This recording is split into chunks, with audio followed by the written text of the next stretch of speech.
Fire Emblem Fate's Birthright is infamously difficult, especially on Lunatic mode. But is it so easy that I can beat it with only swords? Look at this idiot. He thinks Birthright is hard? I mean, you can just solo everything with Ryoma. But, maybe if he took an arrow to the head. Now, maybe that'd be hard. Bows, or I guess actually Yumis, suck in Birthright. They can only shoot at 2 range, meaning that you can't counter 90% of enemies in the game where 90% of your fights are on enemy phase. Actually, there's an RNG bow that can attack at 1-2 range. RNG is for losers, like me, but I didn't feel like frigging it, so just shut up. The rules are quite simple. Look at the title of the video. And staves, because Fate's healing items. I start from my Rev Axe only branch of Fate save, because you can't even use a bow user for any of the real chapters. With plus defense and minus luck Outlaw, I should have gone plus strength because that also gives you a bit of defense, and Outlaw is kind of meh for my coin specifically. Bow Knight is good in Birthright though. We start this journey with the hardest map of this challenge, where we tell Xander to fuck off before we die and lose the entire run. The problem with this map is that we actually have a bow user, which is bad because this map is designed for you to use all the tools you have. Takumi is weak on this map and we have to kill a tanky Xander with him at weapon triangle disadvantage. The funny thing is, even with my grinded Azura, the maximum speed Takumi can reach is 17, which is one shy of doubling Xander, and he can't level up or anything this map. The first few enemies are only really hard and having to move everyone else out of the way. The optimal move is to first pair into Hinoka since Takumi's starting position isn't great for this, absolutely dunking on the Axe Fighter and then dancing him for more speed and to reposition him. He will then kill the Outlaw and Leo on enemy phase at suboptimal accuracy. I miss an 80% hit on the Cavalier, but he's pretty weak and can't kill anyone, so it's fine. Even if he goes to Elise to get healed. Unfortunately, Ryoma hasn't dodged every one of Xander's attacks, and therefore he gets killed because of Elise's personal. This is a problem because the matchup between Xander and Takumi is terrible, and having someone to body block for the 2-tile choke point would have been nice. I make sure to use Rinka pair up for extra damage in bulk and go right at the end of Xander's range, actually dodging a high accuracy attack, which is useful. Xander can one-shot both Sakura and Azura, which is bad because I want to use them. But hey, just get lucky, am I right? Takumi misses a 70, which sucks, but that's why I have save states. Just have to reset until I land 2 hits with him, and that's that map finally over. Rip all the XP I could have used from this map. Corrin is sad she has to fight people, but boohoo. Now time for my favorite. More RNG! Like I described in my Rev Axe only run, unless a unit starts with a weapon or a weapon type, you actually can't use that weapon in Chapter 7. Now that online is gone. Instead, you can actually reset for some bad My Castle weapons, but I'll take what I can get. The most notable one is the Bamboo Yumi, because Yumis have really bad hit, and I'd rather take more hit over one-rounding the enemies of this map. Which is obvious when I immediately miss a 71% hit. Rinka pair-up is optimal since Corrin is the only one that can attack, and strength and defense are amazing. Everyone else save Azura for dances and Kaze for treasure will do nothing this map. Otherwise, this map shows how interesting only 2 range can be. You have to very specifically maneuver yourself to constantly make forward progress, and you will have to eat some hits that you don't counter. You can also just be unlucky and not be able to move as fast as you want. This area gets somewhat loaded with a lot of enemies, and I have to use this area to choke them. I use Hana as a disposable body and am somehow able to catch up to the thief and get the treasure, which I can't really use. The rest of the enemies are easy to take on individually, which is easy. We recruit more units I can't use. Now we're able to use brass weapons, which is great for my reliability pilled brain. Next map will also recruit 3 units I will use to great extent. What do you mean 2 of them can't use bows? I think you're mistaken. I'm actually not used to Birthright and how stingy it is with heart seals. I was planning on turning Izama immediately into an apothecary, but Corrin kind of already ate the first one, so instead I turned him into a ballistician. I'm sure nobody will complain about me using a straight up awful DLC class. Seriously, 4 move and a gimmick that's bad? At least it has really high strength. I also am pursuing the Setsuna Hinoka friendship, as Hinoka gets Archer and can also transfer Sky Knight skills, because Fates is cool like that. My goal is literally to just train Setsuna and Izama up, which I do, and Setsuna gets surprisingly good level ups. Past the initial enemies only aggro if you get into their range, and some don't even do that. So really easy. Fuga is somewhat annoying because of seal strength, but that arguably makes him better to grind XP and weapon XP. Fuga talks about the sword I can't use. I also decided to do the Mozu paralog next, which, while I only thought to get her to pass on Archer to someone else, she will have a great usage much later on in this story. But yeah, I marry Azama to her. For the record, I know it would have been better to marry Azama to Setsuna since they have a fast support and do the same thing, but I wanted to use Mitama, and Setsuna as a mom would make her completely worthless. After this easy map, I decided to do some skirmishes for support points, and almost immediately get Setsuna killed. Oops. I think about Invasion 1, but decide against it. This map is honestly probably my favorite Birthright map because its first room is actually pretty scary. If they kept the pressure going, it might actually be a pretty good map. Funnily enough, because bows can double at range, it was actually easier than my swords only run. The first area is pretty easily dispatched by shooting guys at range and using the door as a one-tile choke to funnel everyone into attacking at range. That was a mouthful. Sakura's personal is also necessary as effectively -3 damage on every attack is incredible. Also, Hinoka is an archer now if you couldn't tell. She one-rounds every enemy in the downward area because of this. After the first turn, the map is pretty easy, but Hinoka gets some genuinely amazing levels, which is fantastic. Hilariously, this is somehow the first time I started genuinely considering dual strikes as a valid form of gameplay, which makes Fates much more fun, to be honest. I used them well throughout this entire run as compared to previously when I would just kind of parry everyone up. Nada and Oboro show up, Oboro who is somewhat similar to Mozu in her future prospects, but just ignore that for now. Also, unlike my swords only run, I am able to actually reach the thieves in time to get their goods. Otherwise, kill Zola, who even with his dangerous weapon is fine with Sakura and Jacob's auras, and Tinoka's good res. Unlike me, Korin decides to spare Zola, which is a great idea. Then Nizana does something? I have no clue. Do another strangely hard skirmish for more support where I will try to marry Hinoka and Saizo for Mechanist. We get surrounded by ninjas, and by that I mean we have to slowly waddle through this thick wood while W music plays. Nothing too interesting besides ninjas being hard to one round without good use of dual strikes, or if you're as good as Hinoka or Azama. Setsuna almost immediately dies and misses an 88% before just to screw with me. Possessed Takumi appears and Azura sings to him, bringing another unit that can one-shot ninjas and also my future husband. He has like 10 less speed than my roided Hinoka, lol. But he has a big might bow. 15 more minutes of me taking on enemies individually, and Takumi misses an 83% before overkilling. Reinforcements exist, but they're really not bad. Unfortunately, the boss has a dual shuriken, which is pretty annoying. Otherwise, get the chest because it's route and not kill boss, and use my big bow. Takumi explains his schizophrenic meltdown before acknowledging Korin as his sister, which is totally true. And then in his support, he says he hates Korin again. What? With great uses of skirmishes, I marry Azama to Mozu because I'm sick of Ballistician. Even in Archer, his stats are insane for this point of the game. He just has better stats than Takumi in everything except skill. My Hinoka is also insane while my Korin is shit. Damn. Laggy cutscene because of rain and then a map with only flyers. What do you want me to say? I just one-shot them all. Reina is great, but because I'm bad, I will neglect her. With use of body blocking, I am pretty safe for most of the map until the ending, where there's like 15 wyverns on me.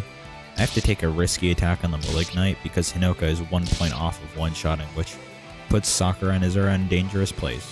Azama and Setsuna almost dies, but guard gauge baby. With some careful attacking, I am able to have Takumi still... What the Takumio still the... Proofread your scripts, guy. What the fuck is that? For Setsuna simply gets lucky. I win, yay. Zola dies, but not really. In the next chapter, Azura gets me a copyright strike and we engage in the only Birthright map that isn't kill boss or route. It's alright. Got 2 bosses that you aren't supposed to be able to kill, but...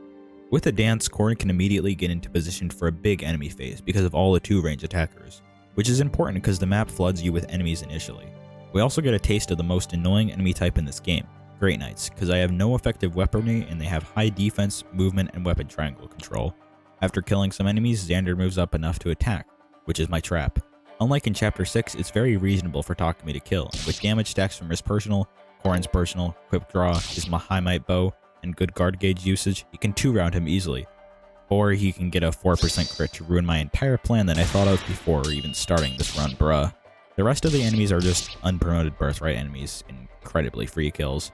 Parry gives me 3 XP, which was more than in Rev. That's character development, yay. Then I am finally in position to do a dumb. With all the tools I don't want to list out here, Takumi is able to almost exactly survive a round of combat with Garen. But I got trolled by a 6% crit. I hate my life. Thank God for save states. I use a forged bronze Yumi to negate this and just heal him until he dies. Show that process. Oh, I'm not supposed to say that.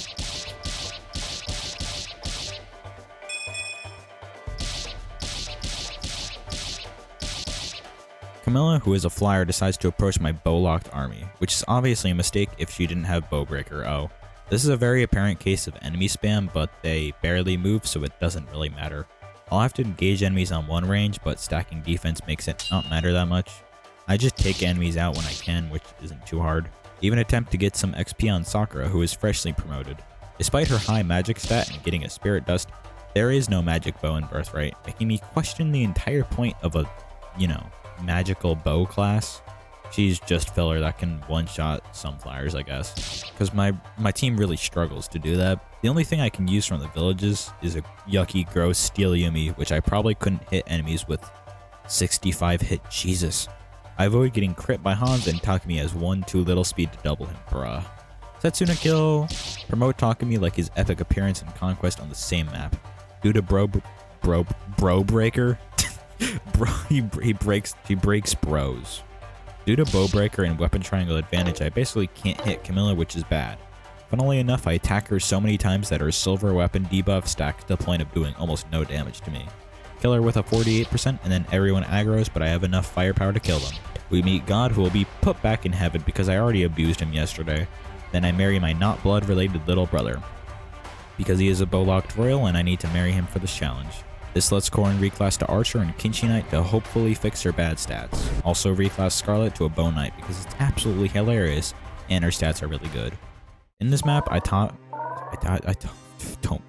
Takumi up because his levels have been bad and position my squad in a way where they'd be able to counterattack before I shoot everyone left. Stellar strategy if I do say so myself. Due to my newly acquired dual Yumi, I'm able to take on the Sword Cavaliers fairly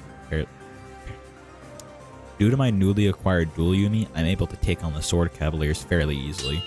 Otherwise, I make sure to use a dual strike to get more XP and kills off with the more numerous enemies. Azama is mostly fine on his own, and eventually I wipe the enemies out before rushing up to the top and killing the boss. Then Azura is an extreme pain, but that's my bad for not spending $20 to marry my cousin.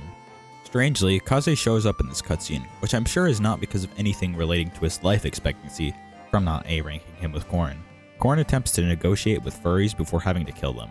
Definitely a moment. This is one of the few maps in the game where there is no way to counter a single enemy with bows, because they are all locked to one range, which means I have to kill 64 of these guys of my own inputs. Cringe. It's really not that bad though, because I've semi-learned the power of dual strikes, making my action economy. It's really not that bad though, because I've semi-learned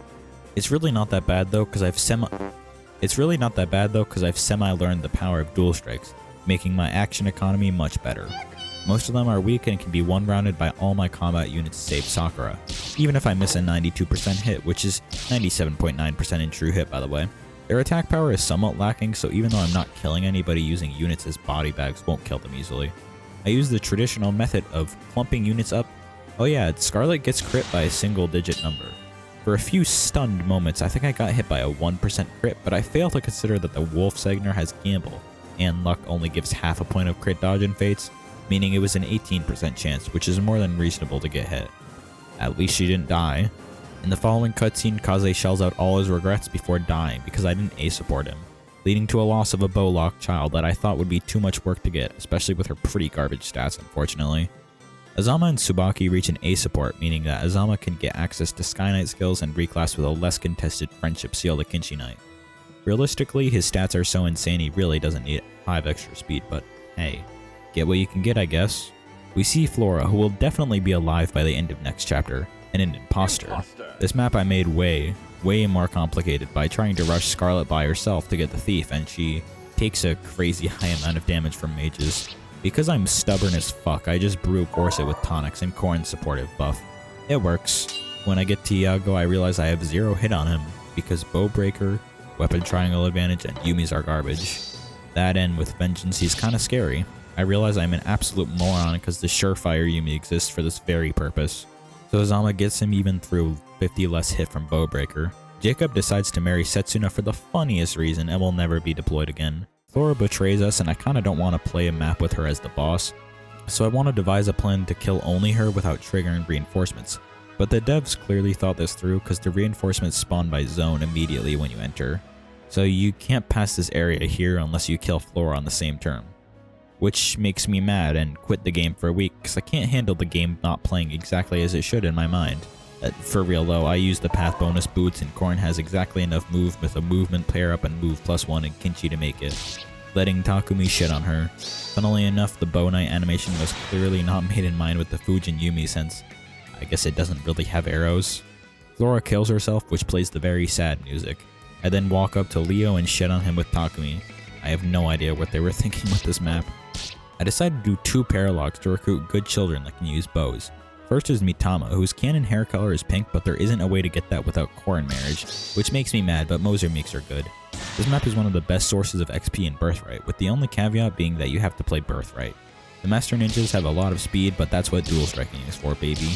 I make attempts to get to Mitama's house, which wouldn't matter because only Azama can get her after 3 visits and die trying. Otherwise, many enemies don't move or refuse to move until you get in their range, so the only problem is my own incompetence, including an adventurer destroying the village, which makes Mitama unable to use the XP from her own map, although she won't die if you do this. After like 40 minutes I recruit Mitama, who is staff locked but can go to a new class, Priestess. Well, I guess not really new because it's new for a unit that can do damage. It has renewal, which is genuinely amazing and like half the reason I wanted a good one. She also has Apothecary and it can marry for Archer, which is all the Hoshiri and Boat classes. Her stats will also rise fast due to Mozu's growth and aptitude. Grinding is fun. Next I go to Karagi's Paralog, who has similarly good stats due to being mothered by Korin, and whose map is easy for being only flyers. After rescuing Karagi, I make sure to get him a good XP and support with Mitama, whose support is entirely for Mitama's sake, as Karagi can't get Priestess due to a single Y chromosome. Also my first time ever pairing children, who I don't think are very good save a few units. That is to say, this map is easy. The hardest part was trying to get Karagi and Mitama to dual strike for the boss since they did too much damage. The actual map is a tedious slog. The gimmick is that one side has 0 defense but capped resistance while the other has the opposite. This would be a problem if I couldn't just punch through capped defense units anyways, and obviously 0 defense units I just one-shot lol. The last room is actually kinda scary from the high-speed Swordmaster and high-attack Berserkers, but they can't counter me, so free XP. Korn gets new stats from his sword, which is very late compared to the other 2 routes, funnily enough. Another easy kill boss map. I rush to the treasure, which specifically has boots, although I won't end up using it and will eventually sell it because of something funny I do. But yeah, I walk through a bunch of guys and then walk up to the boss and kill him. Azura is in pain again, but I'm sure she's fine. We see the lava falls, which exist, and are not seen in any other route. It's another kill boss map.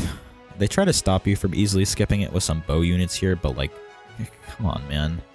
Funnily enough, I do actually kill quite a few enemies, as late game Birthright is a bit scary, but yeah, I go up and shoot the boss after like 15 minutes of the map. Oh wow, Birthright enemies are scary. That's a shocker. I kinda mess up and get overloaded, but that's only if you aggro too many enemies initially. I realize if you initially fight the enemies to the bottom, then you can take enemies on with all the space you need, which is easy. I even counter the pirate Shura with a Spies Yumi on my own. The paired up reinforcements, especially the Berserker and Mage pair up, are scary because of positioning and the fact you have to bait them in yourself. Going up, you can bait the Sorcerer and Berserker pairing by the Sorcerer, which makes the Berserker not so scary. Scarlet also faces 0 crit from this Berserker, so that's nice. We recruit Shura because he is a high level bow unit with good bases. Nice. Then we discover Nor's underground city, which isn't mentioned in any other route, and at least seems like she'll be fine at the end of the game. Camilla goes insane, which is fair, because imagine how annoying those massive bazongas would be in everyday life, let alone combat. Anyways, this map is the start of Birthright Lunatic, at least being really hard if you don't spam 1-2 range Juggernauts until it gives up. Everyone is finally promoted after like 5 chapters of all enemies being promoted in Conquest. Being in the Isle takes 10 HP off my So my initial plan was to be on opposite sides of the one-tile chokes with high defense units like Korin, Unoka, and Mitama, It would probably work, but I don't have enough movement to intercept the top guys with Hinoka, which is kinda bad when I'm pairing her up with Setsuna, who is very bad. I'm somewhat surprised with how much raw attack these guys do have as well. As eventually I don't have her move all the way up and try to bait them in, since these objects will be destroyed, which I learned the hard way. Otherwise, eventually I'm surprised that many enemies don't really move much, especially the guys all the way to the left. I do Rick Fruit Arthur, who has 1 luck, and it can also use his Brave Sword to an effect. Unfortunately, with dual strikes, he essentially gets one shot by these wyverns. Rip Justice Guy. Maybe he'll be an MVP next time. When I walk up to Camilla, she once again has Bowbreaker and can't attack with her higher damage axe due to being blocked by a choke.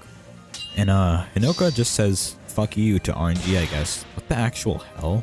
You can see how surprised I was by the fact that I literally calculated the odds of this happening while I was recording the damn thing. Why is luck like this to me? And then Hinoka gets a perfect level up in everything except speed, which her not getting speed is less likely than her getting it. Fire Emblem, I swear. Oh hey Hans, good thing I can just... Lilith dies too, I guess. Takumi finally breaks out of an evil spell, and we get another pretty tough map. The initial enemies are ruthless. A lunatic, 3 Great Knights, and 3 Bow Knights or Dark Knights spawn from each side every single turn, which is ridiculous. The Great Knights specifically I have no real counter to and am unlikely to one-round them.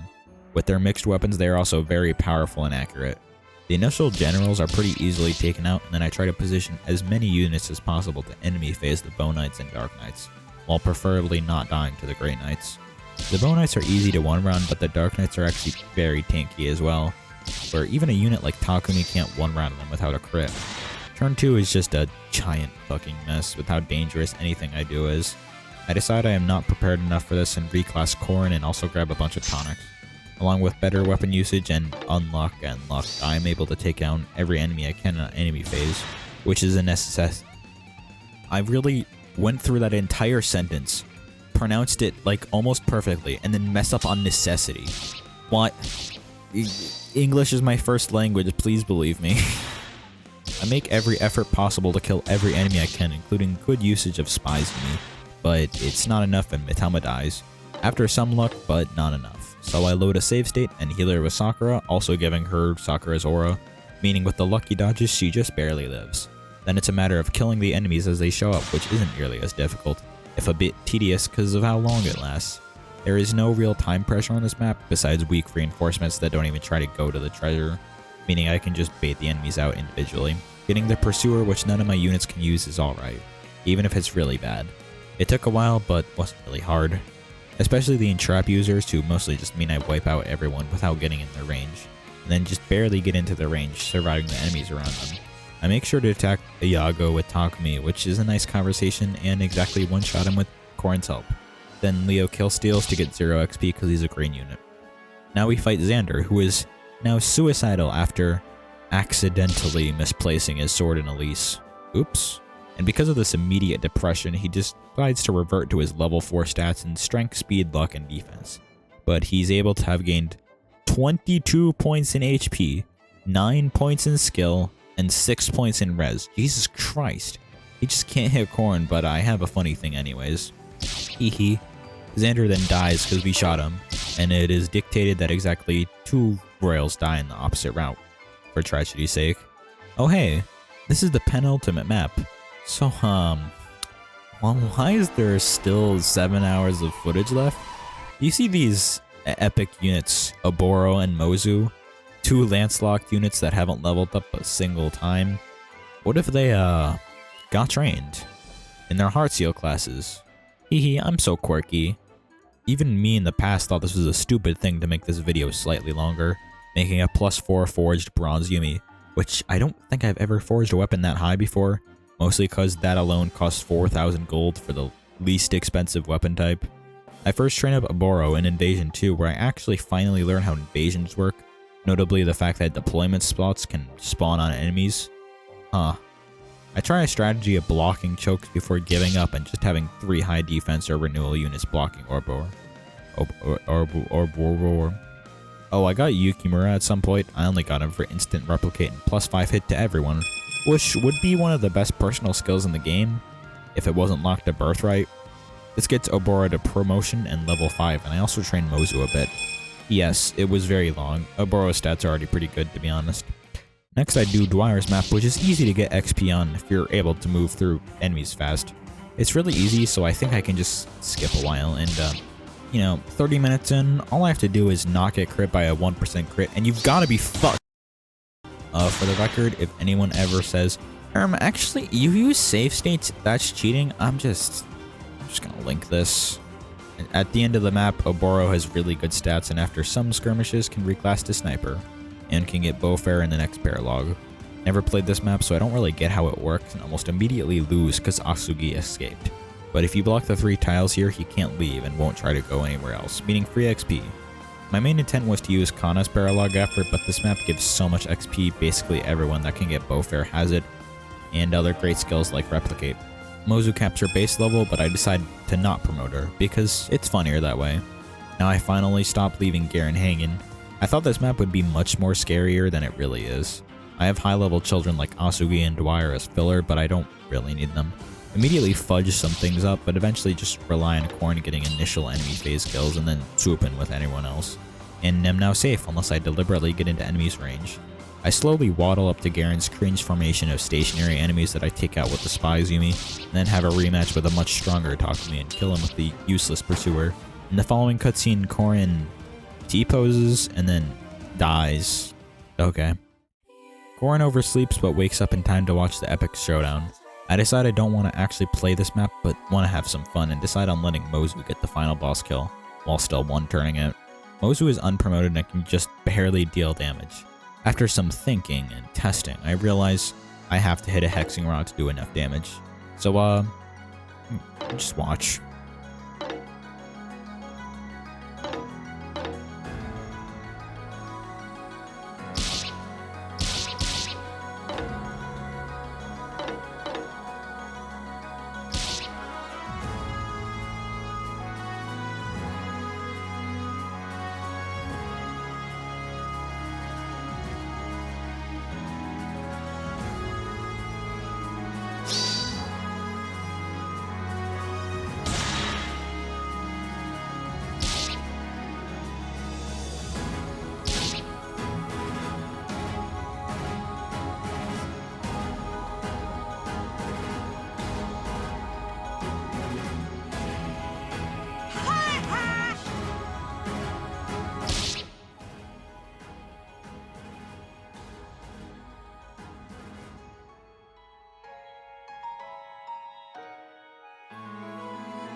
Yippee, I did it. This run was a bit silly and at points not really much of a challenge, but was a ton of fun. The limitations of the first map made it extremely fun to figure out, and the difficulty curve after was a Donkey Kong roller coaster, I swear. Honestly, don't know what else to write right now. Maybe I could just tell Past Me to screw himself and come up with something random. Yeah, go. If you've looked at my content, you probably know that I really like Fates, including the games that aren't Conquest. Birthright is definitely my least favorite one, and I still think that, but this run was pretty fun, albeit not fun all the time. I mean, I have some fun memories. I mean, getting hit by a 1% crit, like, man, I really had the Fire Emblem experience, huh? Yeah, I guess I did. Anyways, like, subscribe, hope you guys watch some more, I guess. I'm definitely not going anywhere. So yeah, see you all in the next one. Bye.